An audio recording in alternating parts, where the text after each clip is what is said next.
तथा बहनों, आज हम आचारण सूत्र का दूसरा उद्देश्य प्रारंभ करेंगे। दूसरे उद्देश्य का 13 सूत्र सबसे पहले हम वाचन करेंगे उसका। अट्टे लोए परिजुन्ने दु संबोहे अभिजाणे। अट्टे लोए परिजुन्ने दु संबोहे अभिजाणे, यानी मनुष्य पीड़ित है। अट्टे का मतलब पीड़ित है और वह परिजुन्य ने परिजीर्ण है।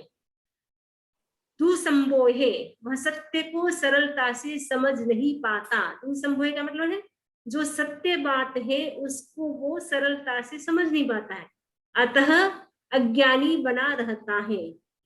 अज्ञानी क्यों बना रहता है? क्योंकि जो सत्य बात है उसको वो समझ नहीं पाता है। तो व्यक्ति संसार में परिभ्रमण क्यों करता है? अज्ञान के कारण संसार में परिभ्रमण करता है। अज्ञान का मतलब है मिथ्यात्व। जब तक मिथ्यात्व रहेगा तब तक व्यक्ति संसार में परिभ्रमण करता रहेगा। क्योंकि मिथ्यात्व व्यक्ति होता है वो सत्य बात को समझ नहीं पाता है, उसको सत्य बात भी गलत ही लगती है। इसमें भाष्य में कहा है किस प्रकार का पुरुष हिंसा में प्रवृत्त होता है। इस जिज्ञासा के संदर्भ में भगवान महावीर ने प्रतिपादन किया कि इस संसार में आर्त, परिजीर्ण, दुसंबोध और अविज्ञायक पुरुष हिंसा में प्रवृत्त होता है। हिंसा कौन करता है?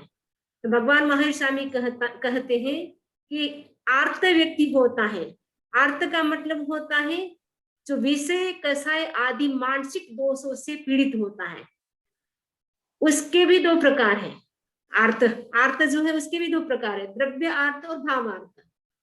तो द्रव्य आर्त का मतलब है जो सचित आदि द्रव्यों जो है, सचित द्रव्य, जैसे सचित द्रव्य में कोई वस्तु भी हो सकती है, व्यक्ति भी हो सकता है, ठीक है। तो वो जब वस्तु नहीं मिलती है, व्यक्ति नहीं मिलता है, तब व्यक्ति क्या करता है? आर्त ध्यान करता है। उसको लगता है अरे ये वस्तु मुझे चाहिए, मुझे क्यों नहीं मिली, ये व्यक्ति मुझे चाहिए, मुझे क्यों नहीं मिला, तो व्यक्ति क्या करता है? आर्त ध्यान करता है। तो क्योंकि ध्यान के 4 प्रकार है, आर्त ध्यान, रौद्र ध्यान, धर्म ध्यान और शुक्ल ध्यान। तो आर्त ध्यान है वो तिरंज गति का कारण है। जो तत्वार्थ सूत्र है उसमें आचार्य उमा स्वाति कहते हैं आर्त ध्यान में जो व्यक्ति रहता है वो तिरंज गति में जाता है, यानी तिरंज गति का एक बहुत बड़ा कारण है आर्त ध्यान। रौद्र ध्यान है वो नरक गति का कारण है। जो व्यक्ति रौद्र यानी क्रूर होता है वह व्यक्ति नरक गति में जा सकता है, यानी क्रूरता है वो नरक गति का कारण बनता है, यानी रौद्र ध्यान है वो नरक गति का कारण है। धर्म ध्यान है वो मनुष्य गति का कारण है। जो व्यक्ति धर्म ध्यान में रहता है, यानी आर्त ध्यान, रौद्र ध्यान से रहित व्यक्ति धर्म ध्यान में ही लीन रहता है। धर्म ध्यान का मतलब है वो शुभ भावों में रहता है। धर्म ध्यान का मतलब है वो स्वाध्याय करता है, जप करता है, मेडिटेशन करता है और अच्छी बात करता है, यानी वार्तालाप भी करेगा, बातचीत करेगा, धर्म की बात करेगा, मेरी तेरी नहीं करेगा। अमुक की बेटी ऐसी, अमुक का बेटा ऐसा, अमुक ऐसा, अमुक ऐसा, दूसरों के दोषों को नहीं देखेगा, अपनी बात बताएगा, मैं ऐसा करता हूँ, मैं ऐसे त्याग करता हूँ, मैं ऐसे स्वाध्याय करता हूँ, तो सामने वाले व्यक्ति को भी प्रेरणा मिलती है।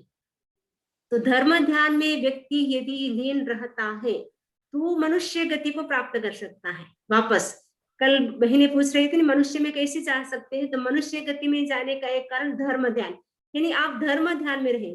आप मान लो काम भी कर रहे हैं लेकिन आप मन में नवकार मंत्र कर रहे हैं, तो आपका मन तो धर्म में है, काम तो क्योंकि आप गृहस्थ है तो आपको करना पड़ता है, लेकिन आपका मन यदि धर्म में है इसका मतलब है आप शुभ भावों में है। और शुभ भावों में यदि हमारे आयुष्य का बंध होता है तो निश्चित रूप से अच्छी गति में ही होता है। यानी शुभ भावों में रहने वाले व्यक्ति का आयुष्य का बंध नरक गति में नहीं होगा, तिरंज गति में नहीं होगा। वो कहाँ जाएगा? मनुष्य बनेगा या देव बनेगा, यानी उसकी शुभ गति ही होगी, अच्छी गति होगी, सुगति होगी, उसकी दुर्गति नहीं होगी। तो मनुष्य बनने के लिए क्या करना है? धर्म ध्यान में रमण करना होगा। और शुक्ल ध्यान का मतलब क्या है? शुक्ल ध्यान वाला व्यक्ति मोक्ष भी जा सकता है। तो शुक्ल ध्यान केवल ज्ञान प्राप्ति का भी कारण है, शुक्ल ध्यान मोक्ष का भी कारण है। जो भी केवली हुए हैं, तो केवली कैसे हुए? शुक्ल ध्यान के माध्यम से केवल ज्ञान को प्राप्त किया है। तो हमें क्या करना है? तो ये जो 4 ध्यान है, आर्त ध्यान, रौद्र ध्यान, धर्म ध्यान और शुक्ल ध्यान, इन ध्यानों से हमें क्या करना, इन ध्यानों में हमें आर्त ध्यान और रौद्र ध्यान, इन दोनों ध्यानों से हमें बचना है। यानी आर्त ध्यान और रौद्र ध्यान में हमें नहीं जाना है, हमें केवल 2 ध्यान करने हैं, धर्म ध्यान और शुक्ल ध्यान। उन 2 ध्यानों में जो व्यक्ति लीन रहता है, उसमें रमा रहता है, वह व्यक्ति क्या है, सुगति को प्राप्त कर सकता है। इवन केवल ज्ञान की प्राप्ति भी शुक्ल ध्यान के माध्यम से हो सकती है। भगवान महावीर स्वामी जब केवल ज्ञान को प्राप्त हुए, तो उस समय उन्होंने क्या किया, सबसे पहले उन्होंने एक आसन का चुनाव किया था। वो आसन था गोदोहिक आसन। गोदोहिक आसन में वो बैठते हैं भगवान महावीर स्वामी। उसके बाद वो शुक्ल ध्यान में लीन हो जाते हैं। शुक्ल ध्यान में ऐसे लीन होते, भाव की श्रेणी ऐसी बढ़ती है, वो केवल ज्ञान को प्राप्त हो जाते हैं। अगर हमें केवल ज्ञान को प्राप्त करना है तो भी ध्यान चाहिए, यानी ध्यान के बिना हमारा मोक्ष नहीं है। तो ध्यान बहुत जरूरी है, क्योंकि मोक्ष के 4 मार्ग है, सम्यक दर्शन, सम्यक ज्ञान, सम्यक चारित्र, सम्यक तप।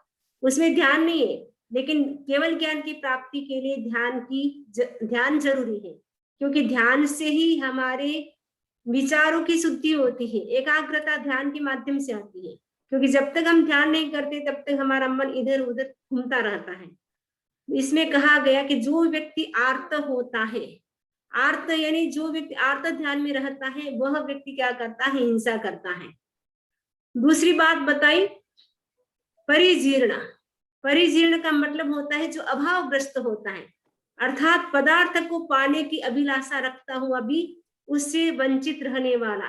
यानी एवरी टाइम उसको लगता है मेरे पास ये नहीं है, मेरे पास ये नहीं, उसको संतोष नहीं है।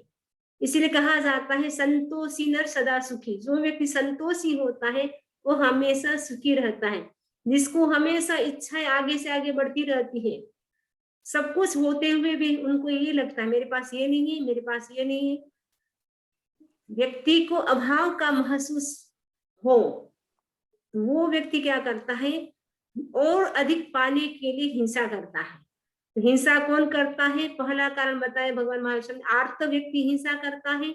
दूसरा बताया परिजीर्ण, यानी अभावग्रस्त, अभाव का ही वो अनुभव करता है सब कुछ, फिर भी वो उसको लगता है अभाव है मेरे पास, ये उसको सब मिलने पर भी उसको क्या है, उसके भीतर इतनी सारी इच्छाएं हैं, डिजायर्स है। वो डिजायर्स जब पूरी नहीं होती है या पूरी हो जाती तो और दूसरी इच्छा बढ़ जाती है। एक इच्छा पूरी नहीं होती, दूसरी इच्छा और बढ़ जाती है।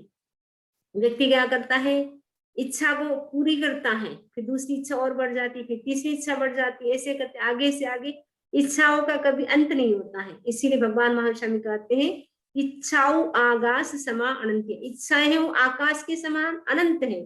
जैसे जैसे हमारी इच्छाएं बढ़ती जाती है, वैसे वैसे जैसे हम पूरी करते जाते हैं इच्छाओं को, वैसे वैसे और अधिक हमारी इच्छाएं भी बढ़ती जाती है। तो भगवान महावीर कहते हैं कि हिंसा कौन करता है, जो व्यक्ति अभाव को महसूस करता है, यानी ज्यादा पाने की जिसमें इच्छा होती, वह व्यक्ति हिंसा करता है।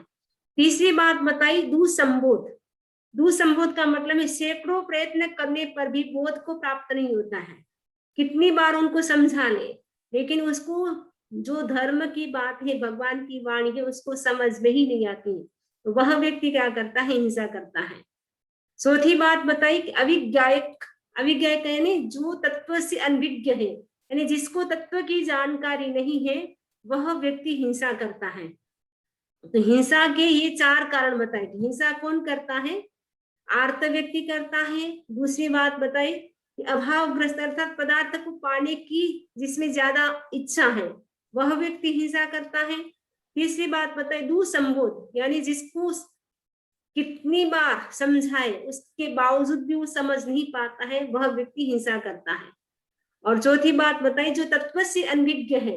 तत्व यानी जो जैसा है उस तत्व को वो जानता नहीं है कि जीव क्या है, अजीव क्या है। जो 9 तत्व है, जीव, अजीव, पुण्य, पाप, आश्रव, संवर, निर्जरा, बंध और मोक्ष, जिसको तत्व की जानकारी नहीं, जीव क्या है, अजीव क्या है, वो भी नहीं जानता है, वो व्यक्ति क्या करता है, हिंसा करता है। इनमें कार्य कारण भाव भी है। यानी जो हिंसा है तो उसमें बताया है कार्य कारण का भी इसमें संबंध है। जो आर्त होता है वो हमेशा परिजीर्ण होता है, और जो परिजीर्ण होता है वो मंद ज्ञान के कारण दुसंबोध होता है। इसमें परस्पर में दोनों में संबंध भी है। नेक्स्ट है हमारा दुसंबोध तत्व ज्ञान के अभाव में अविज्ञायक बना रहता है, यानी जिसको हम समझा नहीं पाते हैं तो वो क्या है, तत्व ज्ञान को प्राप्त नहीं कर पाता है, और तत्व ज्ञान प्राप्त नहीं कर पाता है जिसके कारण वो क्या है, अज्ञानी बना रहता है। अज्ञानी होने के कारण वो क्या करता है, हिंसा करता है। अब सूत्र है असीम लोए पप्पहिये, असीम लोए पप्पहिये। अज्ञानी मनुष्य श्लोक में व्यथा का अनुभव कर रहा है। व्यथा यानी पीड़ा का अनुभव कौन करता है, जो व्यक्ति अज्ञानी होता है। उपयुक्त लक्षण संपन्न पुरुष इस श्लोक में व्यथा का अनुभव करता है। हिंसा के बिना उसको अभिप्सित प्राप्त नहीं होता, इसीलिए वह हिंसात्मक प्रवृत्ति में प्रवृत्त होता है। तो हिंसा क्यों करता है, क्योंकि उसको लगता है कि जब तक मैं हिंसा नहीं करूंगा तब तक जो मेरी चाह है वो मुझे नहीं मिलेगा, ऐसा अज्ञानी व्यक्ति सोचता है। सूत्र है तत्थ तत्थ पूढ़ोपास आतुरा परिताविन्ति। तत्थ तत्थ पूढ़ोपास आतुरा परिताविन्ति, यानी तू देख पृथक पृथक भावों से आतुर मनुष्य स्थान स्थान पर पृथ्वी कायिक प्राणियों को परिताप दे रहे हैं। तो इस सूत्र में पृथ्वी कायिक जीवों की हिंसा व्यक्ति क्यों करता है उसके बारे में बताया गया है।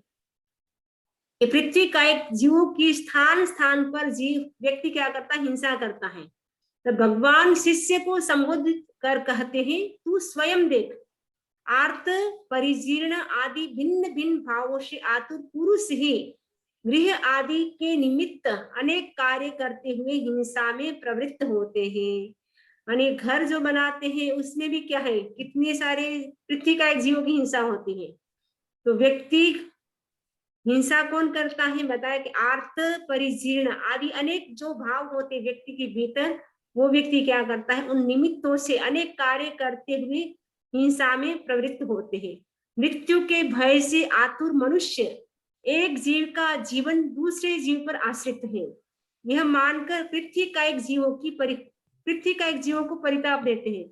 व्यक्ति क्या सोचते हैं कि अगर हम पृथ्वी का एक जीवों की हिंसा नहीं करेंगे तो हम कैसे जी पाएंगे, क्योंकि परस्परो ग्रहो जीवानाम, एक जीव है वो दूसरे जीव के लिए वो क्या करता है, वो सहायक होता है। छोटे जीव है वो क्या करते हैं, बड़े जीव है छोटे जीवों को खाते हैं, छोटे हैं उसको और उनसे छोटे जीवों को खाते हैं, यानी एक जीव दूसरे जीवों को खाते हैं, आपस में उन दोनों का संबंध है। तो यदि हम हिंसा नहीं करेंगे तो हम कैसे जिएंगे, इसके लिए व्यक्ति क्या करता है, हिंसा करता है। ये पृथ्वी कायिक जीवों की हिंसा करते हैं और वो क्या करते हैं, पृथ्वी कायिक जीवों को परिताप भी देते हैं, कष्ट भी देते हैं। और विषयों की अभिलाषा से आतुर मनुष्य विषय सेवन के लिए पृथ्वी कायिक जीवों को परिताप देते हैं।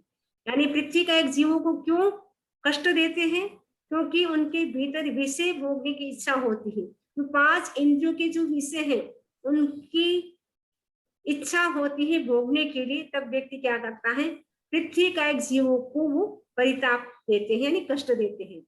और आपको पता है जो पृथ्वी का एक जीव है वो प्रत्येक शरीर है, यानी एक शरीर में, प्रत्येक शरीर का मतलब होता है एक शरीर में एक जीव होता है, लेकिन जो मिट्टी का छोटा सा ढेला होता है उसमें असंख्य जीव होते हैं। मिट्टी का छोटा सा ढेला उसमें भी असंख्य जीव होते हैं। तो पृथ्वी का एक जीव कौन कौन से हैं आपको पता है, पृथ्वी का एक जीव है डायमंड है, गोल्ड है, चांदी है और नमक है, ये मिट्टी है, बहुत सारे प्रकार है, रत्न है, वो सारे के सारे क्या है, पृथ्वी का एक जीवों के अंतर्गत आते हैं। और पृथ्वी की छोटी सी मिट्टी की छोटी सी ढेली उसमें भी असंख्य जीव होते हैं। और पृथ्वी का एक ही जीवों की आयुष्य कितना होता है, मिनिमम 48 मिनट अंतर्मुहूर्त और मैक्सिमम 22,000 वर्ष। पृथ्वी का एक जीव का आयुष्य कितना लंबा होता है, 22,000 वर्ष होता है, यानी उसी में उत्पन्न होते रहते, उसी में जन्म लेते हैं। कभी कभी हम देखते पहाड़ होते हैं वो कई सालों के पुराने होते हैं।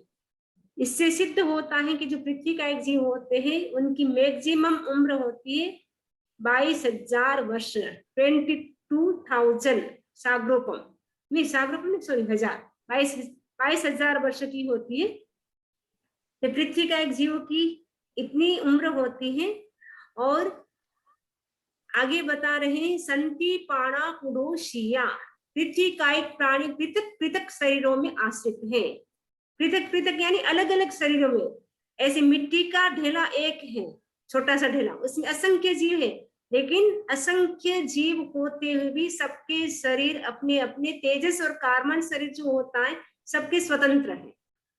तेजस औदारिक शरीर सबका एक है, लेकिन तेजस और कार्बन शरीर है सबका अलग अलग है, इसीलिए सबका अपना अपना अस्तित्व है। जब तक जीव का बोध नहीं होता तब तक हिंसा का ज्ञान करना शक्य नहीं है। मतलब अपने को पता ही नहीं है कि पृथ्वी में जीव है। अपन सोचते हैं कि पृथ्वी में उत्पन्न होता है, लेकिन पृथ्वी स्वयं जीव है वो हमें नहीं पता है। इसीलिए हम क्या है, अनावश्यक पृथ्वी का खोदते हैं, अनावश्यक नमक ज्यादा डाल देते हैं, अनावश्यक हम पृथ्वी का क्या करते हैं, उपयोग करते हैं, क्योंकि हमें पता नहीं है कि पृथ्वी स्वयं जीव है। यदि हमें ज्ञान हो जाए कि पृथ्वी स्वयं जीव है तो हम काफी हिंसा से बच सकते हैं, क्योंकि हमें पता नहीं है। इसीलिए हम क्या करते हैं, अनावश्यक जरूरत नहीं है फिर भी हम जानबूझ करके मिट्टी खोदते हैं, जानबूझ करके कई हिंसा कर लेते हैं। कारण क्या है कि हमें उसका ज्ञान नहीं है। इसलिए भगवान महावीर स्वामी 10वें कालिक सूत्र में कहते हैं, पद्मम नाणम तो दया, पहले ज्ञान करो फिर आप दया करो। यानी अहिंसा का पालन कब कर सकते हैं, जब आपको ज्ञान होगा, तब ही आप अहिंसा का पालन कर सकते हैं। जब तक हमें ज्ञान ही नहीं है कि जीव क्या है अजीव क्या है, तब हम किसका पालन करेंगे, कैसे हम संयम का पालन करेंगे। इसलिए भगवान महावीर स्वामी कहते हैं, हमें अहिंसा का पालन करना है तो पहले क्या करना होगा, हमें पृथ्वी, अप, तेजस, वायु, वनस्पति और त्रस, ये तो 6 जीवनिकाएं, षड जीवनिकाएं जिसको बोलते हैं, ये जो षड जीवनिकाएं है उसमें सब में जीव है। पृथ्वी जीव है, पानी जीव है, तेजस यानी अग्नि जीव है, वायु यानी एयर जीव है, वनस्पति प्राण पौधे जो भी है वो ग्रास है। इसीलिए ग्रास पे नहीं चलना चाहिए क्योंकि वो भी अपने जैसा ही, उनमें भी जीव है। त्रस्त जीव तो आपको दिखता है, चलते फिरते हैं, इसीलिए उनकी तो हिंसा नहीं करते हैं। लेकिन जो पृथ्वी, आप, तेजस, वायु, वनस्पति, वो प्राय लोगों को पता ही नहीं होता कि इसमें भी जीव होता है। इसलिए जानबूझ करके वॉक करने के लिए जाते हैं, ग्रास पे चलते हैं, उनको नहीं पता कि वनस्पति में जीव है। तो हमें क्या है, वॉक भी करें तो हम ग्रास पे न चले, क्योंकि अगर हम उन पर चलते तो उनको भी अपने को जैसे कष्ट की अनुभूति होती है, वैसे उनको भी कष्ट की अनुभूति होती है। प्रस्तुत उद्देश्य में पृथ्वी का एक जीवों की हिंसा की परिज्ञा का निर्देश किया गया है। यानी प्रस्तुत जो ये उद्देश्य है, ये चैप्टर है, इसमें बताया है कि हिंसा व्यक्ति क्यों करता है पृथ्वी का एक जीव की, इसके बारे में बताया है। पृथ्वी में भी जीव है, यह प्रतिज्ञा है। पृथ्वी सजीव है, ये अन्य तीर्थिकों का अभिमत नहीं था। यानी पृथ्वी सजीव है, जो दूसरे जो दार्शनिक थे वो नहीं मानते थे, लेकिन ये नई स्थापना किसने की, भगवान महावीर स्वामी ने की।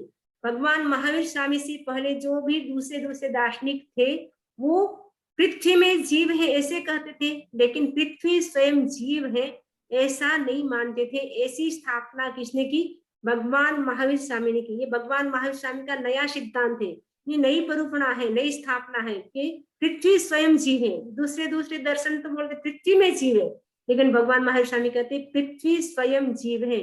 इसीलिए हमें पृथ्वी काय के जीवों की भी हमें अनावश्यक हिंसा नहीं करनी चाहिए। पुडोसिया अर्थात पृथ्वी का एक प्राणी पृथक पृथक शरीरों में आश्रित है। यहाँ पृथक का अर्थ है भिन्न भिन्न शरीरों में, तथा श्रित का अर्थ है संबद्ध। पृथ्वी का एक प्राणी प्रत्येक शरीरी होते हैं, अर्थात प्रत्येक जीव का पृथक पृथक शरीर होता है। पहले मैंने बताया कि जो पृथ्वी का एक जीव होते हैं उनका औदारिक शरीर तो मान लो एक है, सपोज एक ढेला है मिट्टी का, औदारिक शरीर तो एक हो गया, लेकिन जो तेजस और कार्बन शरीर उनका स्वतंत्र होता है। तो तेजस और कार्बन शरीर के आधार पर ही उनके जैसे भाव बनते हैं, वैसे वो अलग अलग गतियों में वो चले जाते हैं। यानी पृथ्वी का एक जीव मर करके मनुष्य भी बन सकते हैं। अपकाय और वनस्पति काय, पृथ्वी का, अपकाय, वनस्पति का, ये तीन काय ऐसी है जो मर करके मनुष्य बन सकते हैं। तेजस काय और वायु काय के जीव मर करके तिरंज गति में ही जाते हैं, वो निश्चित नियम है। यानी तिरंज गति में जो तेजस काय और वायु काय के जीव हैं वो मर करके तिरंज गति में जाएंगे, वो मनुष्य नहीं बनेंगे। यानी अग्नि है, यानी फायर है और एयर है, वो उनके जो जीव है वो मर गए, यानी तेजस काय और वायु काय के जीव मृत्यु के पश्चात कहाँ जाएंगे? तिरंज गति में जाएंगे, वो मनुष्य नहीं बनेंगे। मनुष्य कौन बन सकते हैं? पृथ्वी कायक, अपकायक और वनस्पति का एक जीव। यानी पृथ्वी, अप और वनस्पति के जीव मर करके मनुष्य बन सकते हैं।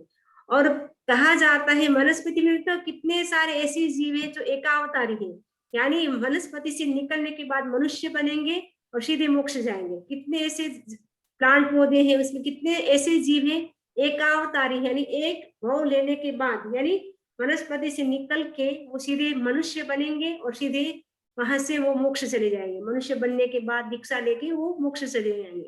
यानी कितने ऐसे जीव हैं वनस्पति के जीव। इसीलिए हमें क्या करना है, ये जो षड्ज निकाय का अध्ययन है बहुत ही महत्वपूर्ण है। पहले तो साइंस नहीं मानता था, आज तो साइंस भी प्रूव कर रहे हैं कि पृथ्वी स्वयं जीव है। उन्होंने भी देखा ये पहाड़ बढ़ते हैं, पत्थर जो होता है ना, कभी कभी होता है आपने जिसे पहाड़ में से पत्थर काट लिया, लेकिन थोड़े दिन के बाद देखेंगे वापस वैसा का वैसा बन जाता है, उतना ही उतना हो जाता है। इससे सिद्ध होता है कि पहाड़ है वो भी बढ़ते हैं। इससे क्या सिद्ध हो रहा है कि पृथ्वी स्वयं जीव है। जीव होता है वो भी बढ़ता है, अजीव कभी नहीं बढ़ता है। अजीव तो आज से जो भी था कहीं पर भी रखोगे वो वही रहेगा, यानी स्थावर जीव भी वही रहते हैं, वो भी हलन चलन नहीं कर सकते हैं, लेकिन उसमें जीव है इसलिए वो बढ़ सकते हैं। जैसे अपने शरीर में जैसे अंकुर होते क्या होते हैं, मसे होते हैं ना, मसे। तो पृथ्वी का है, आप देखेंगे पत्थर में कभी कभी ऐसे मसे जैसे होते हैं छोटे छोटे। तो पृथ्वी का एक जीव है, वो उसमें चेतना है हमारी जैसी, इसीलिए पृथ्वी का एक जीव भी, वो फिर पत्थर होते हैं, वो भी कभी कभी देखते हैं मैसेज भी आते हैं जैसे पहाड़ चल रहे हैं, वो बढ़ रहे हैं। वो साइंस भी आज प्रूव कर दिया है। तो हमें क्या करना है, पृथ्वी का एक जो जीव है उसको, उसकी जो हिंसा है उससे हम कैसे बचे। तो प्रस्तुत अध्ययन में मनुष्य की विवक्षा न कर पहले पृथ्वी आदि प्राणियों की विवक्षा क्यों की गई। प्रश्न होगा कि सबसे पहले पृथ्वी का एक जीव का वर्णन क्यों किया गया, मनुष्य का वर्णन करना चाहिए था। तो भगवान महावीर स्वामी ने क्या कहा कि सब जीव एक है, यानी सभी में आत्मा समान है, चाहे पृथ्वी काय हो, चाहे अपकाय हो, चाहे तेजस काय, वायु का, वनस्पति का, त्रश का, यानी सब में आत्मा समान है। समानता के कारण भगवान महावीर स्वामी ने सबसे पहले पृथ्वी का एक जीव का वर्णन किया। इसीलिए सबसे पहले मनुष्य का वर्णन नहीं किया, क्योंकि भगवान महावीर स्वामी कहते हैं कि सभी में आत्मा समान है, किसी में भी अंतर नहीं है। अंतर क्या है, ज्ञानावरण कर्म का है। ज्ञानावरण जो 8 कर्म है, हमें क्या है थोड़े हमारे प्रकट है, इसीलिए हम सब जानकारी कर सकते हैं। उनके क्या है, ज्ञानावरण कर्म का आवरण बहुत ज्यादा है, सघन आवरण है, इसीलिए वो उनके पास एक ही इंद्रिय है, स्पर्श इंद्रिय, टच। उसके अतिरिक्त कोई भी इंद्रिय नहीं है, इसीलिए वो अपनी ज्ञान की अभिव्यक्ति नहीं कर सकते। आत्मा में ज्ञान तो है, लेकिन ज्ञानावरण कर्म का आवरण आ गया है, जिसके कारण वो अपने ज्ञान होते हुए अभिव्यक्ति नहीं कर सकते हैं। तो हमारे ज्ञानावरण कर्म का आवरण थोड़ा कम है, इसलिए हम अपने ज्ञान की अभिव्यक्ति कर सकते हैं, क्योंकि हमारी चेतना विकसित है, क्योंकि हम मनुष्य हैं। तो मनुष्य की चेतना विकसित है, तो सबसे पहले मनुष्य का वर्णन करना चाहिए था, लेकिन भगवान महावीर स्वामी ने सबसे पहले वर्णन किसका किया, पृथ्वी का एक जीव का वर्णन किया। क्यों किया, क्योंकि पृथ्वी का एक आत्मा जैसी है वैसे ही मनुष्य की भी आत्मा है। तो समानता दिखाने के लिए भगवान महावीर स्वामी ने सबसे पहले पृथ्वी का एक जीव का वर्णन किया। अब नेक्स्ट सूत्र है लज्जमाणो कूड़ो पास। तू देख प्रत्येक संयमी साधक हिंसा से विरत हो संयम का जीवन जी रहा है। हिंसा असंयम है ऐसा मानकर जो लज्जित होते हैं, अर्थात हिंसा से विरत होते हैं, उन एक एक को तुम देखो। गृह त्याग करके कुछ एक साधक ही पृथ्वी का एक जीवों की हिंसा से निवृत्त होते हैं, सब नहीं होते। यानी साधु भी बन गए तो भी सारे जो साधु हैं वो सबके सब हिंसा से विरत नहीं होते, कुछ हो सकते हैं, सब नहीं होते। तो आगे सूत्र में बताया गया है, अणगारा मोती एगे पवे माणा, और तू देख कुछ साधु हम गृह त्यागी है, यह निरूपित करते हुए भी गृहवासी जैसा आचरण करते हैं। ये कुछ लोग ऐसे बोलते हैं हम गृह त्यागी ना, हम साधु हैं, ऐसा बोलते हुए वो क्या है, गृहस्थ जैसा आचरण करते हैं। यानी उनका बिहेवियर कैसा होता है, गृहस्थ जैसा। क्योंकि गृहस्थ होते हैं उन वो तो सचित अचित सबका उपयोग करता है, लेकिन जो साधु होता है वो जिसमें सजीव, जो सजीव है यानी हरियाली है, वो जो सजीव होती है सचित होती है उसका उपयोग साधु नहीं करेगा। यानी बॉयल होने के बाद या मतलब अचित हो जाती है उसके बाद ही उसका उपयोग कर सकते हैं। वैसे ही कुछ साधु ऐसे होते हैं कि हम साधु है, गृह त्यागी है, फिर भी उनका आचरण गृहस्थ जैसा होता है, इसलिए वो क्या करते हैं, पृथ्वी का एक जीवों की हिंसा करते हैं। कुछ सन्यासी भी ऐसे होते हैं कि हम गृह त्यागी हैं, और ऐसा कहते हुए भी वो क्या करते हैं, पृथ्वी का एक जीवों की हिंसा करते हैं। इस प्रसंग में सूत्रकार ने कहा है कि यदि गृहस्थ पृथ्वी का एक जीवों की हिंसा से विरत नहीं होते हैं तो कोई आश्चर्य की बात नहीं, किंतु यदि अनगार उससे विरत नहीं होते तो महान आश्चर्य है। यदि गृहस्थ है वो यदि हिंसा करता है तो कोई बड़ी बात नहीं है, लेकिन साधु बन करके भी अपने को हिंसा करता है वो बहुत बड़ी बात है, यानी महान आश्चर्य है। यानी साधु को तो हिंसा करनी ही नहीं चाहिए, क्योंकि साधु को सर्वजीवनिकाय के त्राता कहा गया। यानी साधु होता है वही सर्वजीवनिकाय की रक्षा करता है, बाकी सारे जीव विचार क्या है, अत्राण है। क्योंकि इसलिए गीत में आचार्य महाप्रज्ञ जी ने भी कहा है, अत्राण रहे हम अब तक, अब त्राण स्वयं बन जाए, अपने घर भीतर आकर हम सदा सुखी बन जाए। ये पृथ्वी काय, अप काय, तेजस काय, वायु काय और वनस्पति काय, बेन्द्रिय, केंद्रीय और चतुन्द्रिय और असंगी पंचेंद्रिय तिरंज है, वो सबके सब जीव क्या है, अत्राण है, यानी उनकी कोई रक्षा करने वाली नहीं है। हम अभी तक अत्राण ही अत्राण रहे, क्योंकि हम उन योनियों में ज्यादा परिभ्रमण करते रहे। अब हम मनुष्य बने, इसलिए हम स्वयं के स्वयं त्राण बन जाए।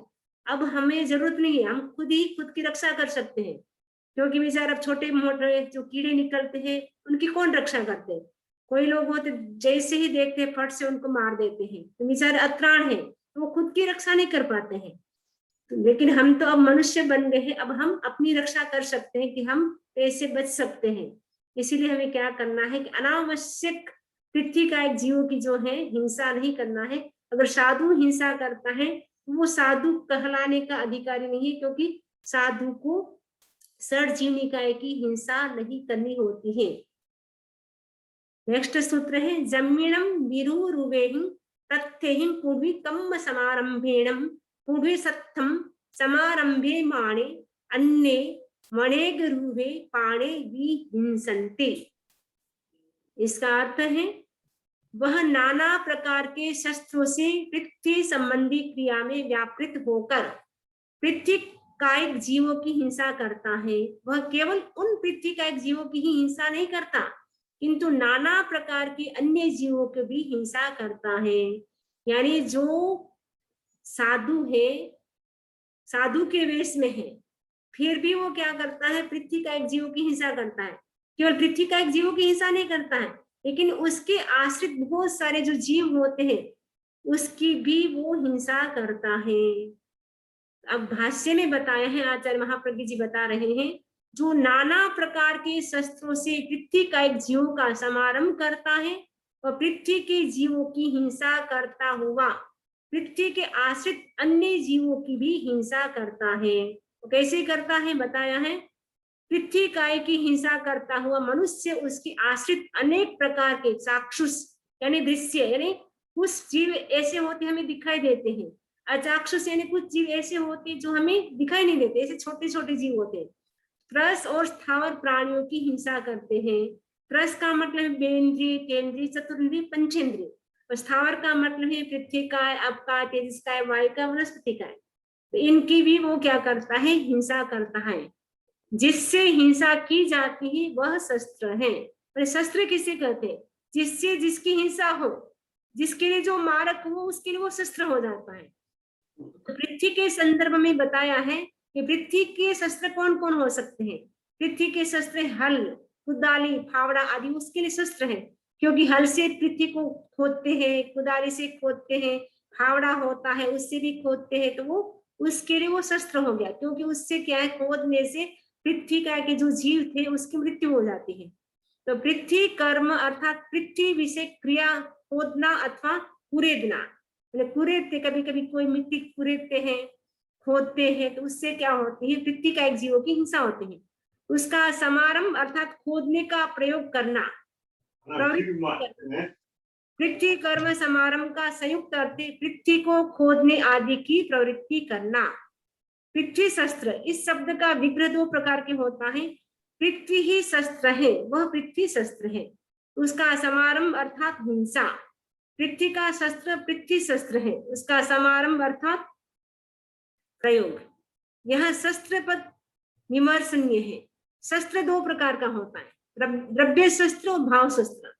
सभी मारक पदार्थ द्रव्य शस्त्र है, माने जो भी मारक पदार्थ है, जैसे चक्कू है, छुरी है, कुल्हाड़ी है, फावड़ा है, जो भी है वो सबके सब वो द्रव्य शस्त्र है। और असंयम क्या है, वो भाव शस्त्र है। असंयम का मतलब है राग और द्वेष हमारे अंदर जो होते हैं वो क्या है, भाव शस्त्र है। स्थानक सूत्र में कहा है अग्नि, विष, लवण, स्नेह, क्षार तथा अम्ल ये द्रव्य शस्त्र है, तथा दुष्प्रयुक्त मन, वचन और काया तथा अविरत ये भाव शस्त्र है। इसने बताया है भाव शस्त्र क्या है, हमारा जो मन, वचन और काया तीन चीज है। यदि मन से हम बुरा विचार करें, यानी नेगेटिव थिंकिंग करें, हाँ, और वचन से हम ऐसे बेड शब्दों का प्रयोग कर रहे हैं, सामने वाले व्यक्ति को हर्ट होता है, ऐसे शब्द का हम प्रयोग करते हैं। और फिजिकल हम इधर इधर हिलते रहते हैं, अनावश्यक हम हिलते डुलते रहते हैं, एक्टिविटीज ज्यादा करते हैं। कई लोग होते हैं बैठे बैठे पैर को ऊंचा करेगा, कभी हाथ को हिलाता रहेगा, अनावश्यक वो एक्टिविटीज करता रहता है। इन दुष्प्रयुक्त मन, वचन और काया तथा अविरति ये सबके भाव शस्त्र हैं। अविरति का मतलब है त्याग की इच्छा न होना। जो आपके भीतर जो सामायिक की इच्छा हो रही है, त्याग करने की इच्छा हो रही है, तो आप तो विरति हो रहे हैं। मैंने श्रावक होता है, पूर्ण विरत नहीं होता है, लेकिन आंशिक यानी कुछ त्याग करता है, क्योंकि दिन भर तो आप त्याग नहीं करते, थोड़ा थोड़ा आप त्याग करते हैं। पूरा त्याग तो कौन करता है, साधु करता है। तो साधु होता है वो पूर्ण विरति होता है, पूर्ण रूप से त्यागी होता है। तो श्रावक होता है वो आंशिक त्यागी होता है। तो इसने कहा है कि अविरति है वो क्या है, भाव शस्त्र है। आगे कहे जाने वाले द्रव्य शस्त्रों के साथ सर्वत्र भाव शस्त्र की भी तर्कणा कर लेनी चाहिए। यानी अब आगे बता रहे हैं कि जो द्रव्य शस्त्र है उसके साथ साथ भाव शस्त्र को भी समझ लेना चाहिए। तो द्रव्य शस्त्र के तीन प्रकार है। स्वकाय शस्त्र, स्वकाय का मतलब है जैसे काली मिट्टी, पीली मिट्टी का शस्त्र है। जैसे ब्लैक मिट्टी है, उसके लिए उसका शस्त्र क्या हो जाएगा, येलो कलर की मिट्टी है, दोनों को मिक्स कर देंगे तो उसके लिए वो शस्त्र हो जाएगा, क्योंकि दोनों मिक्स होने से उनके जीव हैं आपस में टकराने से वो मर जाते हैं, तो वो उसके लिए शस्त्र हो गया। प्रकाश शस्त्र का मतलब जैसे अग्नि मिट्टी का शस्त्र है, जैसे मिट्टी है उसके पर आपने आग लगा दी तो वो क्या हो गया, आग लगाने से मिट्टी के जो जीव थे वो मर जाते हैं, उसके लिए वो शस्त्र हो गया। तदुभय शस्त्र, तदुभय शस्त्र का मतलब है मिट्टी मिश्रित जल, यानी मिट्टी है उसके अंदर आपने पानी मिला दिया, तो पानी जैसे मिला मिट्टी के अंदर तो क्या होगा, हो गया, तो पृथ्वी के जो जीव थे वो मर जाएंगे, तो तदुभय शस्त्र हो गया। तो शस्त्र तीन प्रकार के होंगे, स्वकाय शस्त्र, परकाय शस्त्र और तदुभय शस्त्र। तत्थ ये खलु भगवया परिन्ना पवे इया, सूत्र है तथ्य खलु भगवया परिन्ना पवे इया। इस विषय में भगवान महावीर ने परिज्ञानी विवेक का निरूपण किया है, यानी पृथ्वी का की जीवों की जो हिंसा है उससे हम कैसे बचे, उसके लिए विवेक बहुत जरूरी है। जिससे विवेक होता है वह व्यक्ति क्या है, हिंसा से बच सकता है। तो आगे सूत्र बताए हैं, इमस्य चैव जीवस्य परिबंधन मारण पूर्णाय जाई मरण भोयणाय दुख परिघाये ये। यानी व्यक्ति हिंसा क्यों करता है? कल भी ये बात आई थी कि वर्तमान जीवन जीने के लिए, प्रशंसा के लिए, सम्मान और पूजा के लिए, जन्म मरण और मोचन के लिए, दुख प्रतिकार के लिए व्यक्ति क्या करता है? हिंसा करता है। से सयमेव पूर्वी सत्थम समारंभै अन्यहिं वा पूर्वी सत्थम समारंभाभि अन्य वा पूर्वी सत्तम समारंभन्ते समुजानये। कोई साधक स्वयं मृत्यु का एक जीव की हिंसा करता है, दूसरों से करवाता है या करने वालों का अनुमोदन करता है।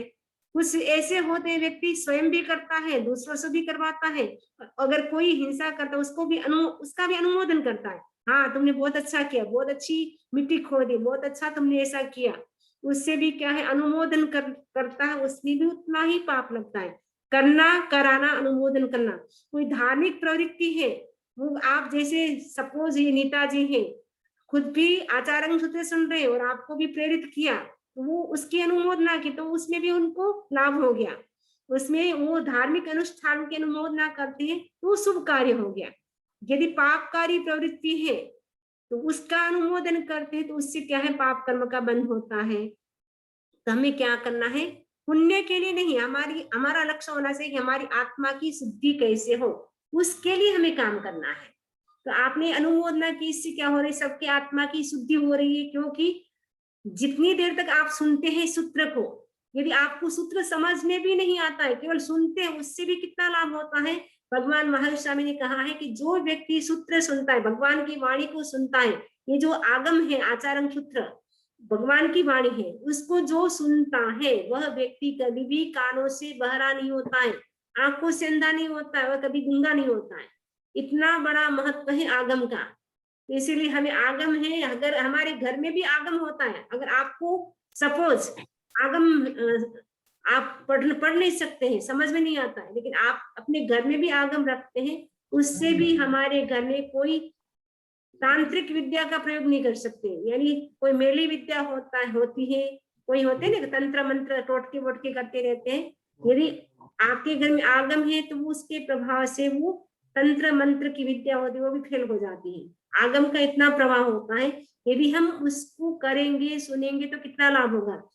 कभी कभी किसी को बिच्छू काट गया, उसको मंत्र सुनाते हैं, तो मंत्र सुनाते उसको बिच्छू काटा हुआ है, सांप काटा हुआ, तो उसको तो कुछ ध्यान में नहीं है, वो तो एकदम अनकॉन्शियस है, बेहोश में पड़ा है।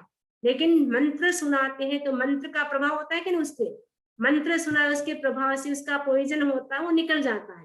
वैसे आपको सपोज समझ में नहीं आ रहा है कि आगम है, भगवान की वाणी इतनी टफ है, हमें समझ में नहीं आ रही, लेकिन आप सुन रहे हैं, उससे भी आपकी क्या है? आत्मा की शुद्धि हो रही है, कर्मों की निर्जा हो रही है। तो कर्मों की निर्जा करने के लिए भी ये बहुत ही अच्छा माध्यम है आगम को सुनना। और हर व्यक्ति नहीं सुन सकता है, जो भाग्यशाली होता है, जो भव्य आत्मा होता है, वही व्यक्ति आगम का श्रवण कर सकता है। क्योंकि इतने सारे लोग हैं संसार में, कितने सारे धार्मिक हैं, लेकिन सबको कहाँ मन होता है कि हम भगवान की वाणी को सुने। कुछ कुछ ऐसे भव्य आत्मा होती है, भाग्यशाली आत्मा की, उनको मन होता है। तो हमने आगे ये जो पढ़ रहे हैं, तो 21 सूत्र हमारे कंप्लीट हो गए हैं। 22वां सूत्र है, कोई साधक स्वयं पृथ्वी का एक जीव की हिंसा करता है, दूसरों से करवाता है या करने वालों का अनुमोदन करता है। ये 22 कंप्लीट हो गए। 23वें सूत्र में बताए हैं, तम से अहियाए तम से अबोलिए। यह हिंसा उसके अहित के लिए होती है और यह हिंसा उसकी अबोधि के लिए होती है। माने हिंसा करेंगे तो उसका अहित होगा, नुकसान होगा। और अबोधि का मतलब उसको सम्यक दर्शन, सम्यक ज्ञान, सम्यक चारित्र की प्राप्ति नहीं होगी हिंसा करने वाले को। इसीलिए क्या है, व्यक्ति को हिंसा नहीं करना है, क्योंकि उससे ज्ञान, दर्शन, जो चारित्र है, उसकी प्राप्ति हमें लंबे समय तक नहीं मिलती है।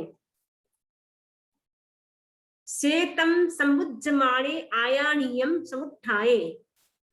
यह उस हिंसा के परिणाम को समीचीन दृष्टि से समझकर संयम की साधना में सावधान हो जाता है। व्यक्ति समझ लेता है कि हिंसा करने से कितना बड़ा नुकसान होता है, तो वह व्यक्ति क्या है, सावधान हो जाता है कि अब मुझे पापकारी प्रवृत्ति नहीं करना है। अब मुझे हिंसा जिसमें हो वैसा मुझे काम नहीं करना है, तो वो जागरूक हो जाता है। स्वच्छा खलु भगवो अनगाराणं वा अन्ते इह मेघेषु म्रातं भवति। एष खलु गन्ति, एष खलु मोहे, एष खलु मारे, एष खलु नरे। तो भगवान या गृह त्यागी मुनियों के लिए, मुनियों के समीप सुनकर कुछ मनुष्य को यह ज्ञात हो जाता है कि ये पृथ्वी का एक जीव की हिंसा ग्रंथि है, यह मोह है, यह मृत्यु है, यह नरक है। में कुछ गृहस्थ ऐसे होते हैं, या तो साधुओं के मुख से यानी मुनियों के मुख से सुन करके या भगवान के मुख से सुन करके उनको ये पता चल जाता है कि पृथ्वी का एक जीव की हिंसा क्या है, वो ग्रंथि है, वह मोह है और मृत्यु है, और इवन वो नरक भी है, ऐसा कहा है। हिंसा के परिणामों को नहीं जानने वाला व्यक्ति अहिंसा में प्रवृत्त नहीं हो सकता। जब तक हिंसा के जो क्या रिजल्ट आएंगे जब तक वो नहीं जानेगा, तब तक वो अहिंसा का पालन नहीं कर पाएगा, यानी अहिंसा का जो आचरण करना चाहिए वो आचरण नहीं कर पाएगा। इसीलिए उसके लिए क्या है, संबोधि है वो दुर्लभ हो जाएगी, यानी संबोधि यानी ज्ञान दर्शन चारित्र की प्राप्ति उसके लिए दुर्लभ हो जाएगी। इसीलिए क्या करना, हमें सबसे पहले हिंसा को समझना है कि हिंसा व्यक्ति क्यों करता है, उनके कारणों से हमें बचना है। आगे भी और सूत्र चलेंगे, आज हम इतना ही करते हैं। आगे की सूत्र हम और इसी की पृथ्वी का ऐसे संबंधित है, तो बाद में हम इसकी चर्चा करेंगे। आज हमने चर्चा कर ली है 25 सूत्रों की, कल से हम 26 सूत्र की चर्चा करेंगे। इसी आशा के साथ ओम अरहम, ओम अरहम।